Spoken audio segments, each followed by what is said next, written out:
Hello, K families. Mr. Kevin G. Gallagher coming back for part 3 in a series. Same thing, different shirt, same day. Thank you for sticking with it.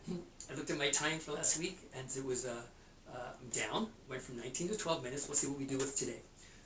The pieces that I want to talk to you today about is what friendship looks like in kindergarten, and lots of it around in a typical year format.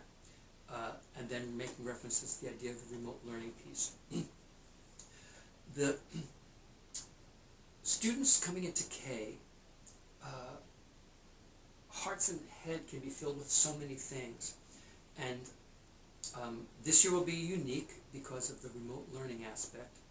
I and we would like you to make certain that you're taking some time to talk and listen with your children about what they think about the advent of kindergarten coming, regardless of the format, but just the idea of kindergarten. There tends to be, I would imagine, more issues and anxiety around the idea of coming to school with new people, new teachers, new friends, new building, differently than it will be this year with being from home. We don't know when this part is going to be, but that will happen at some point, so I do want to feel like there's some balance in paying attention to both of those. So that model of in a typical year, and then the idea of the remote learning piece. So I'm just going to talk about friendship in general. Kindergarten teachers are focused and very intentional about the idea of cultivating friendships across everybody in the classroom. Is that all of us are friends. We all are in this together, and we all are friends, including the teacher relationship to students. Clarifying the roles, the teacher and the students here, but also that there's human connections that balance out and make us care about each other. And by describing us as friends, by talking to students and calling them friends instead of boys and girls all the time, or hey guys, get rid of that term, is calling people friends or people, and pulling that phrase into that terminology into the conversation and the language of our classrooms every day. Because that is true. The quicker and the more kind of intimately that concept can be internalized, the quicker our classroom becomes a place of cohesion and unity. It doesn't happen by accident. When it does, that's fortuitous. It comes with intention and planning and instruction and vocabulary and discussions and role-playing. By providing the language around friendship, describing the experiences of friendship, and putting those together in opportunities to practice it intentionally. We're also hearing when it works and doesn't work at recess, at choice time. And so we pay attention to that again, because like last week, everything matters. And so we want to give students the chance to be themselves, cultivate that student profile, paying attention, raising hand, keeping track of their property, being kind to other people, knowing where their stuff is, while also giving them a chance to be themselves, the person who you're sending to us, and not removing or refining that out of them, that they're still those people who you love and we love. But helping them find that personhood and connect with other people who have their own agenda and center of the universe, feelings. And putting that together, so as I think kindergarten can be like a galaxy with all of these universes all around. Sometimes they collide, and sometimes they just move into this lovely little orbit. But that's just what it is, 5 and 6 year olds. Not that much different than the average workplace, except it's a different age level. And so students being connected to each other is something we are very thoughtful about here, and we have some ideas and plans for the remote learning model for that to still happen. An element for that is to also watch, similarly, more so here, is to be watching for exclusionary behaviors when those do pop up. When a group of people the dynamic might start shifting because a few people are finding ways of sharing intimacy that is feeling good, but not realizing someone else is being excluded, who isn't in that intimate kind of format yet. Some of it can be intentional, and we address that, and some of it can just be accidental as friendships form. Sometimes students come in with the idea of feeling that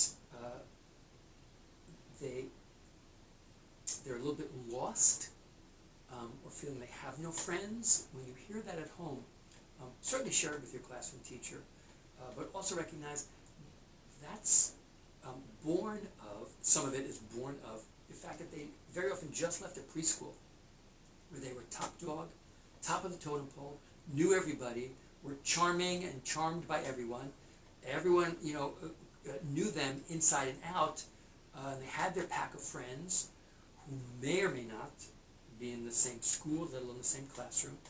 And that, that senioritis that they have suddenly bumps into freshman in college, where you're just one of a lot of people with one person up front telling you what to do. And where's my posse go? They're having the same experience in 5 other schools. And so students forget, and sometimes adults do as well, is that you left way up here, alpha position, and just went down to the freshman who's starting out in a much bigger environment. And coupled with the fact that in preschools there's might be a cooperative preschool, or a preschool that has 3 to 4 teachers to 16 kids. That's not true in public school. It's one teacher to 16 to 24 kids. Usually our classes are 22 to 24, and they have to adjust to that your needs aren't going to be met right away. They will be met, but it's not going to be on your timeline, what you think is imperative. We have to prioritize all of that. And so sometimes students begin to feel a sense of pull away, or no one likes me, he doesn't see me, or she, my teacher, hasn't talked to me. They forget the moments when we do, but they're kind of harbor and remember the more painful ones. Just as lots of grown-ups only hear the negative comment and forget the 5 praise comments you got from a source. And so as you hear that, do kind of investigate a little bit and help them see that they're in a new setting, help them remember the past, and help them work towards that same position that they had before in this new setting. And how do they do that? They do that by being a friend, by talking to people, asking people to join their games, asking what someone's doing. And do not take over a game, jump into a ball game that's happening that already has been established. We talk about that in class, is that people are not being intentionally mean, generally. Because you were told you can't join a game, that's because you've had half the recess you were running and playing with friends. You now see a ball game, you join over, but those teams have been established. Most kids are flexible, to be honest, and realistic, especially in K. The rules change every 2 minutes. But sometimes students say, no, we've got enough. That's because they just figured out 5 and 5. And now this person comes along and it's number 6. Some people in the group already playing will be open, and some will not.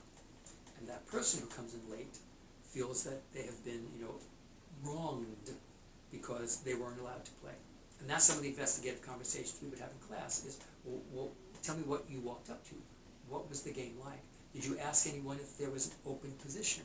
Did you ask anyone what the rules were? Some people will argue over, tag rules or pirate rules or sharks or Star Wars, whatever the games are that they play. And because this person doesn't know how this game today is working, feels excluded. They're all realistic and justified feelings. And feelings are feelings, but it's the circumstances around them that we try to investigate and understand, and then use it as a lesson. We'll talk about an instance we heard, saw, or dealt with in class or recess by using examples without people's names, just saying, today at recess, here's the situation I encountered, and then relate it. So everyone can grow from those examples. But I think the piece around that is that friendship part around students being at the top position, coming into a new setting, figuring out all these people, and now with remote learning, we have a different element because a lot of that social piece will be missing from students who want all that contact that they've heard so much about from everyone saying, you're going to kindergarten next year. And suddenly kindergarten had the rug yanked out from it. And I'm still at home with my brother and my sister. Mom and dad are in the kitchen, working, cooking, and I'm here with the screen. Teachers are talking and working right now about cultivating friendships in ways that friends can still happen and develop and continue, but it will definitely be a different format. And now we have that layer of remote learning and kindergarten experience that's going to be different from that. But again, at some point we'll be in the building, but those kind of experiences will still wind up being part of the dynamic. When you hear that part around, I have no friends, that's a part of thinking, okay, was that just today? You felt lonely, you delayed in going out to play games, and maybe some people did say some mean things to them or so, but it's an element of thinking, what's the bigger picture? Brian, kindergarten, the class and the grade are full of kids like your kids. So, a wronged child is something for us to investigate and look at, because they're all nice kids, like your kid is a nice kid. And so the deal is to help figure out what in that moment was off and didn't feel right to you. And again, it could be an unkind statement, an unkind gesture, an unkind action. And how can we fix that? Or was there a misunderstanding in the circumstances for that? And that's something that in that piece, or that part here, that we are taking a look at, because everything matters. And we want kids to feel comfortable and confident in school, and they're not going to feel that way if they have felt wronged over that. We want them to create, an identity of who they are, kind, generous, thoughtful, playful, quiet, funny, and be able to have a safe place in the classroom, the context, either setting, and to be able to be that person, and you find those people who are attracted to that and become your friends. Another way that we do that is to help students feel that they have the vocabulary of friendship phrases, we call them. So you walk up to someone and say, what are you playing? How does this game work? Rather than, I'm going to be part of this soccer game. Well, there's already goalies in both nets. There's people running. Who's on whose team? Hello, what's your name? Have you played? Do you want to come with me and play? All those kind of phrases that kids sometimes do naturally, sometimes need practice and training with, and were part of their vocabulary before with known personnel. And so giving them a chance to reclaim who that person was in this new setting by giving them some tools. Use your words. That same idea of being able to approach friendships in that way of creating new relationships and build the friendships that will come later, and then find the stepping stones, the pavers, in the way to that path to friendship over the course of the year. But it's not going to happen in the first day. It's not going to happen in the first month. It's just going to be the piece of that. And another way of helping that with reveal is that we talk in class a lot. Usually there's a daily question to get us started. So when we call your name for attendance today, please tell us, and then we have things that might be related to the day. Have you ever collected leaves? Because we have a leaf project coming up. Or it might simply be, let's talk about breakfast. Tell us one thing you had at breakfast that you really liked today. And we suddenly hear that waffles are a big choice this week in this class. People are realizing they like waffles. That gives you a starting point for conversation later on. What do you put on your waffles? So again, kind of one of the first papers down is that personal reveal for students to have that. And the constant operative is that all of us are friends, all of us are available, all of us are ready to be friends with each other, and then continuing to move that forward. Hope this has been helpful.